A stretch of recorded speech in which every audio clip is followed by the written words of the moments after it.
sagantaa BBC Afaan Oromooti. Nu waliin tura.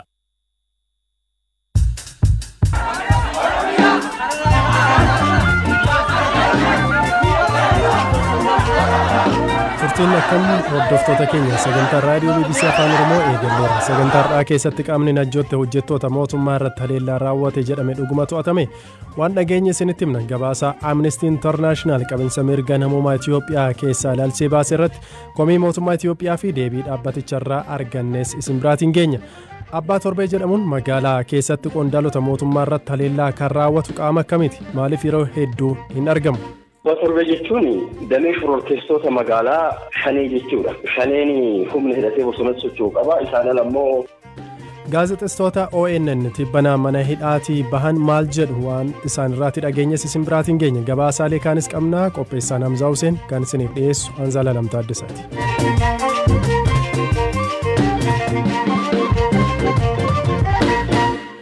Wallaggaa lixaanaa najjootte hojjettootni waajjira bulchiinsaaf nageenya lamaa fi konkolaachisan akkasumas hakiimni horii tokko jimaata darbee ajjeefamaniiru.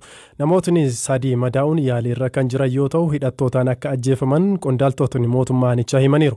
Ergasii hidhattootni haleellaa raawwatan kaan ajjeefamuun kaan to'ataman kan jedhu oduun miidiyaa hawaasaa irratti qoodamaa ture. Itti gaafatamaan bulchiinsaaf nageenya aanichaa obbo Efreem Bayyanaa waan kana nutti himan. Hojjetaa mootummaa hojjetaa waajjira bulchiinsaaf nageenyaa milishaan deemanii jiru. Ogeessii waajjira sana deemanii uummataaf xaa'oo sanyii kennanii galaa jiranii naannoo Waggaarii Bonaatoo jedhamutti tarkaanfiin Shanee shiftaadhaan karaa ta'anii rukutamee miidhaa irratti geessifamuun isaanii beekamaadha. Haa ta'u malee amma wanti qabamaniiru tarkaanfiin fudhatameera dhimma kana irratti kan jedhu kuni namni qabamee siin jiru tarkaanfiin fudhatamee siin jiru garuu adeemsa adda addaa wanti jalqabne hin jirra. Alaabaa kana iddoo irra ture odeeffannoo haala qorachuudhaa fi baadiyyaarra ture galee amma kadhachuudha. Garuu wanti ta'e hin jiru wanti godhamatti jiru garuu piroosesiidhaan wanti nuyi hawaasa qonnaan bulaa biraa ilaalaa turre ni jirra. Kun immoo amma ifa isinii gochuu hin danda'u. Kanaaf ajjeefamaniiru sadii immoo qabamanii kan jedhu maxxansa soba akka nageenyaatti hin qabnu amma qaama nageenyaa wal faana ture waliin turre qindoomnee waliin deemnee jirra. Haala qorachuuf hawaasa bira deemee jira soba waan qabatamaan hin jiru soba. Kan itti aanutiin torbee darbee erga dhaabbati Amnesty International dhiittaa mirga namummaa mootummaan Itoophiyaa lammiilee nagaa irratti raawwataa jiru ilaalchisuun gabaasa baasee as qaamoleen mootummaa garaagaraa dhaabbaticha qeeqaa turaniiru. Abbaan alangaa waliigalaas gabaasichaa akka ilaalee fi bakka dhugaa ta'etti tarkaanfii sirreeffamaa fudhachaa iddoo dogongora qabu immoo akka sirratuuf dhaabbaticha waliin akka mari'atu ibseera. Dhimma kanarratti kan dubbisne dhaabbatichatti qorataan mirga namummaa kan damee gaanfa Afrikaa obbo Offisaa Taklee mootummaa jijjiiramarraa deebii kana hin eegne jedhan Hamzaa Huseen. Dhaabbilee mirga dhala namaaf falmina ofiin jedhan keessaa tokko ka ta'ee fi UK magaalaa London ka buufatee dhaabbati Amnesty International torbee darbe keessa mootummaan Itoophiyaa mirga lammiilee nagaa sarbuu isaarratti erga gabaasa baasee as komii guddaan mootummaarraa isa mudateera. Naannoleen dhaabbati Amnesty kun irratti qiyyaafatee gabaasa baasee naannoon Oromiyaa fi naannoon Amaaraa wal harkaa fuuchuun Amnesty qeeqan gabaasa ba'ees akkaan komatan. Gabaasi Amnesty gartummaa ka qabuu fi badii mootummaa qofa irratti ka xiyyeeffateedha jechuun gabaasa hanquu ta'uusaa aangawoonni mootummaa naannolee lameenii ibsa kennaniiru. Nutis dhimma kana dhaabbata Amnesty Internationaliif deebisnee dhiyeessineerra. Dhaabbatichatti qorataan dhimma mirga namoomaa kadamee gaanfa Afrikaa obbo Fissahaa Taklee humnoonni nageenyaa mootummaa gara mootummaa biyya bulchuu goranii lammiilee hedduu miidhaniiru jechuun gabaasi dhaabbata isaanii dhugaarratti ka hundaa'e ta'uu cichanii dubbatan. Mootummaan Itoophiyaa gabaasi Amnesty namoota qaamolee seeraan ala hidhatanii socho'aniin ajjeefaman moggaatti dhiisee mootummaa qeequu qofa irratti ka xiyyeeffateedha jechuun ka komatu yoo ta'u obbo Fissahaan garuu qaamolee hidhatanis ta'ee qaamni kamiyyuu badii yoo raawwate nageenya kabachiisuun ga'ee mootummaati jedhan. Lammiileen ajjeefamuun eenyuunu yoo ta'e dadhabina mootummaa agarsiisa. Nageenya lammiilee eegsisuuf mootummaan dirqama qabu hin baane jechuudha. Qaama hidhatee seeraan ala socho'u seera qabsiisuun ga'ee mootummaati. Yookiin ittisuu qabu yookiin ammoo erga badii raawwatees hordofanii seeratti dhiyeessuu qabu. Sana osoo hin godhin qaama hidhateetu nama ajjeesse jedhanii odeessuun dadhabina isaanii ifa baasuudha jedhan obbo Fissahaan. Dhugummaa gabaasaa fi akkaataa odeeffannoo itti argatan irratti shakkii uumame ilaalchisuun wayita yaada kennan. Rakkoon narra ga'eera nama jedhee nutti hime irraa odeeffanne taatee tokko nama 3-4 irraa qulqulleeffanne haala kanaan gabaasa dhugaarratti hundaa'e madaallee baasne jechuun dubbatan. Guyyaa har'aa haati alangaa waliigalaa federaalaa aadde Adaanech Abeebee gabaasa amnistii akka ilaalanii fi ka dhugaa ta'e irratti tarkaanfii sirreeffamaa fudhachaa bakka dogoggora qabu immoo akka sirratu ni gaafanna jedhanii turan. Gabaasa keessan yoo dogoggora qabaate ni sirreessitu akkamiin sirreessitu jennee isa gaafanneef obbo Fisahan wayita deebii kennan.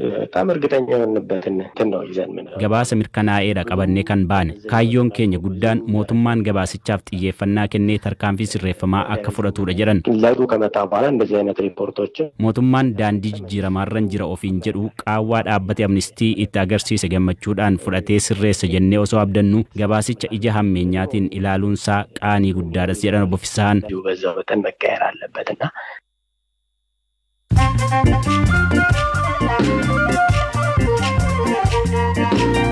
Sagantaa raadiyoo BBC Afaan Oromooti kan caqasaa jirtan oduuwwan gaggabaaboo addunyaatti hanca naannoo uummattoota kibbaa magaalaa Arbaa Mincitti dubartiin COVID-19 shakkamtee adda baafamte lubbuu ishee dabarsite.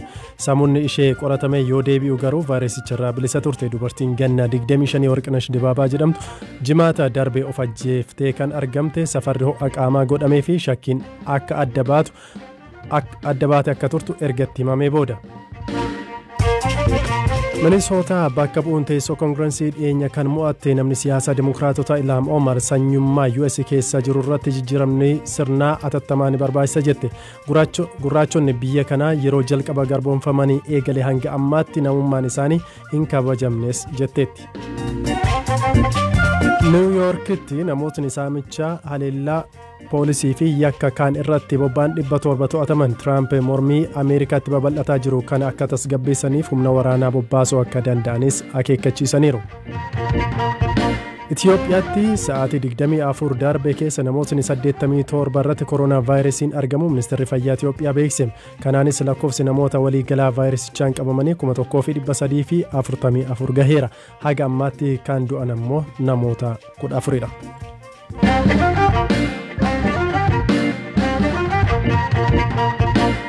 Dhimma ittaanutti ceenee jirra. Ji'oota lamaa oliif magaalota Buraayyuu fi Galaanitti hidhamee kan ture Daayiriktarri ittaanaa Oromiyaa Niwus Neetwork ONN Dassuu Duulaa bitootessa 7 bara 2012 magaalaa Buraayyuutti kan hidhaman miseensa koree hojii raawwachiistuu ABO obbo Abdii Raggaasaa gaafachuuf deemanii akka qabaman BBCtti himeera.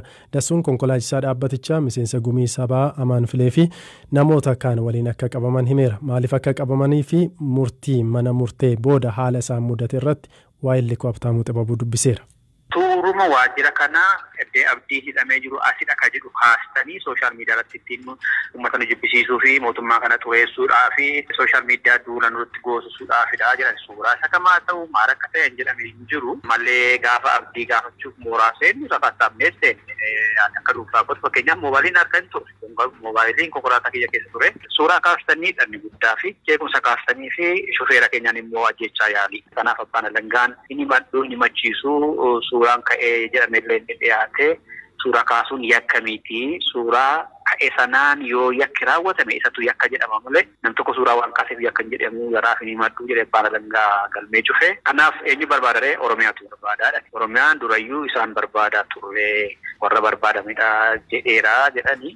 Oromiyaan immoo poolisiin Oromiyaadha gaafa komishinii Oromiyaa. Kanaaf isaaniif qabdanii keessure isaan nuuf jedhaniiru. Himannaa irratti hafanu kan namni meeshaa miti maaliif hidhamee ta'a jedhe manatti. Kanaaf hiikaa jedhe tole'anii bahanii isaa booda nu badhiisuu didanii akkasumatti gangalachaa turame. Oromiyaan immoo waamamee nyaanne komishinii. Caamsaa 5 guyyaa dhumaa jedhee ture manni murtii hanga gaafa sa'aatii 8tti gaafa guyyaa kanaa otoo sa'aatiin isaan gahin sa'aatii 12tti jechuun sa'aatii 6 akka Itoophiyaatti nuyi kumannaa yookaan mana murtiitti nu dhiyeessuu mannaa konkolaataan lakkoofsi ishee 4 taate miini baasiin tokko dhuftee qajeelcha poolisiitu isin barbaadan jedhanii meeshaa keessa fudhaadhanii kwaamsanii immoo bakka biraa nu geessanii akka isaa hin beeknu eessa akka deemnu nutti hin himamne dhumarratti buufata poolisii Galaanitti of agarre. Galaan gara torbee 2 turreetu baane. Mee dhumarratti akkamitti gadhiifamuu dandeessan? Kan nuyi eenyu akka ta'e hin beeknu beeki. Kan nuyi eenyu akka ta'e kan beekne kan nu baase eenyu akka ta'e illee hin beeknu. Kan hidhamne natti fakkaata tikaani. Kan nu baase illee sikkuma natti fakkaata. Warra oliitii jedhu. Warri olii immoo eenyudha hafuuradhaan hin beekamu. Mana murtiitti dhiyaatanii gaaf tokko deebii kennanii hin beekan. Kan xumurarra geenye jirra. Waggoota 3 dura magaalaa Dambidollootti ajjeechaan qondaalota mootummaa irratti eegale. Yeroo baay'ee guyyaa daandii gubbaa bakka namootni jiranitti haa raawwatu malee qaamni kana raawwatu yeroo to'atamu hin dhagahamu. Ergasii gara magaalaa Aanaalee Wallagga Lixaa fi magaalaa Naqamteettis babal'ateera. Maqaa Abbaa Torbee jedhuun akeekkachiisni namoota irratti yeroo barraa'uu fi maxxansamu mul'ata. Torban darbe magaalaa Naqamteetti miseensi poolisii hawaasaa tokko guyyaa osoo taa'ee kophee qulqulleessatu daandii cinatti rasaasaan rukutame ajjeefamuu qajeelchi poolisii magaalichaas beeksiseera. Qaamni ajjechaa kanaan to'atames akka hin jirre himameera. Dhiyeenyumas itti gaafatamaan bulchiinsaaf nageenyaa duraanii magaalichaa fi poolisiin qorataa yakkaa ta'e tokko ajjeefamaniiru. Kantiibaa magaalichaa obbo Barisoo Tamasgeen magaalichatti ajjechaan akkasii irra deddeebiin akka mudatu himanii safuu hawaasaa kan cabsee fi kaayyoo maaliif akka ta'e hubachuuf nama rakkisudha jedhan.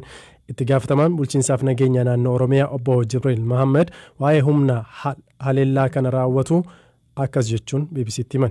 Gareen kun garee damee adda addaa qaba. Damee hidhatee bosona keessatti balaa geessu socho'u qaba. Damee immoo magaalaa keessatti socho'ee gocha shororkeessummaa adda addaa raawwatu qaba.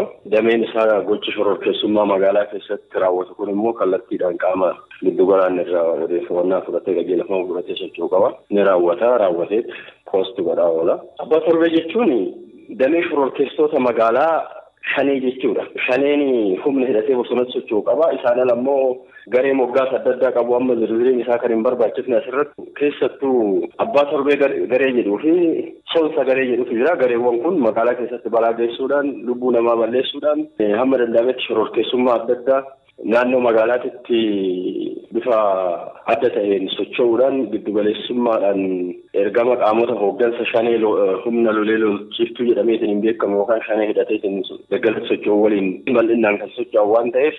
Qaamni kun dhukaaseeti kan inni ajjeesu. Kan inni ajjeesu immoo daandii gubbaatti marfata yookaan mazooraa isa jennu irratti guyyaa aduu saafaadha. Kuni meeshaa addaatti fayyadamu moo tasuma namni otoo wal keessa deemuu guyyuma tokko ijaan argamu akkamitti dadhabaa maaliif akka afuura wayii ta'e? Waa hunda balleesseetuma deema guyyaa tokkollee tarkaanfiin isarratti hin fudhatamne hin qabamne waa tokko hin taane ka jedhuu miti. Balleessuudhaaf osoo deemu yeroo inni badee argamu jira. Guyyaa guyyaadhaan qabamaa oola. Haga ammaatitti meeshaan addaatis leenjii addaas harkatti nagarre wanti isaan fayyadaman yoo jiraate ati hojiidhaaf yaaddoon kan kee tokkocha hojii qofa isaan immoo tasa kan si eeganii tasa yeroo eegan immoo iddoowwan shororkeessummaadhaaf mijaa ta'u karaa salphaa ta'een rakkoo geessaniitiin miliquun itti namatti tolu magaalaa yoo ta'e iddoo itti rakkoo geessanii dafanii miliquudhaaf hawaasa fakkaataniitiin naannoo sanii dhokachuudhaaf isaanis tolurratti rakkoo tarkaanfii kan fudhatan waan ta'e sababa kanaan adda ta'ee namni hubata. Humni kun humna hawaasa tajaajilu. Humna hawaasa tajaajilu irratti tarkaanfii yeroo fudhattu hawaasa keessatti waan uumtutu jira. Gama tokkoon kana gama biraatiin immootuyyuu hawaasichi abdii mursiisuudhaaf wanna hojjetamu. Mootummaanis qaamni aangoo irra dhufe akka jilbeeffatu taasisuudhaaf wanna yaalamu. Kana jechuun namoota aangeffamanii gara caasaa nageenyaa keessa jiraniif isaaniif haarawaa miti. Sababni isaa namni caasaa nageenyaa keessa galu parsantii 50 murteessee gala. Galmi isaa isa qofaan fiixan bahu nama biraatti fiixa baasuu danda'a. Inni fiixa bahiinsa galmi isaa keessatti kan qaama qooda fudhatu ta'uu danda'a. Yookaan immoo qabsoo waan ta'eef kan hamma ta'e tokko irraa dalagee qaamni biraa immoo irraa kanaaf itti fufu ta'uu danda'a. Maqaa jara kanaatiin Abbaa Torbee kanaatiin isaanumaa ta'u qaama biraatiin namoonni jibba dhuunfaa walirraa qaban daldala keessatti sanarrayyuu darbee hooggansuma keessatti illee qaama mootummaa ta'anii namoonni jibba dhuunfaa qaban illee kanatti fayyadamanii miidhaa walirraan sadarkaa geessanitti jira kan jedhu odeeffannoon akkasii magaalaa Naqamteerraa kan hin dhaga'edha. Waan akkasii kana asuma keessatti ilaalama moo maal jettu uummataan? Warri kun kallattiidhaan geggeessummaan isaaniitis warri isaan geggeessu wiingii uf danda'eetiin geggeessaa Shanee olaanaa kan ta'e maroo wajjin quunnamtiin isaanii kan qaban. Kanaaf gochoota kana amma naggaadee walirratti raawwate yookaan immoo aangawoota mootummaatu walirratti raawwate kan jedhu kun dubbii fakkeessuudhaaf ta'uu danda'a. Namni daldala irratti wal dadhabu warra kana kabeeku jira. Humni daldaltoota ta'anii jara kanaa wajjin hojjetan ni jiru. Caasaa mootummaa keessaa warreen infiltireeshiniin sadarkaa kamittuu yeroo kamiyyuu ni jiraata waan ta'eef sadarkaa infiltireeshinii isaanitti warri humni kanaa waliin hojjetu ni jiraata. Warri humna kanaa waliin hojjetu immoo marrajaa yookaan odeeffannoo adda addaa yeroo kennu kan manaa baheessa yoo dhabu immoo warri Abbaa Torbee jettu kun kan biraa balleessee deebi'uu ni jira. Kan tarkaanfii fudhatuu fi kan qoratu garaagara. Kabajamtoota dhaggeeffattoota keenya sagantaa galgala kanaaf qopheessinee xumurreeti kan jirru qopheessan Hamzaa Hussein ture kan isiniif dhiyeesse ani Zalaalam Taaddesaan ture boru walitti deebina yeroo gaarii.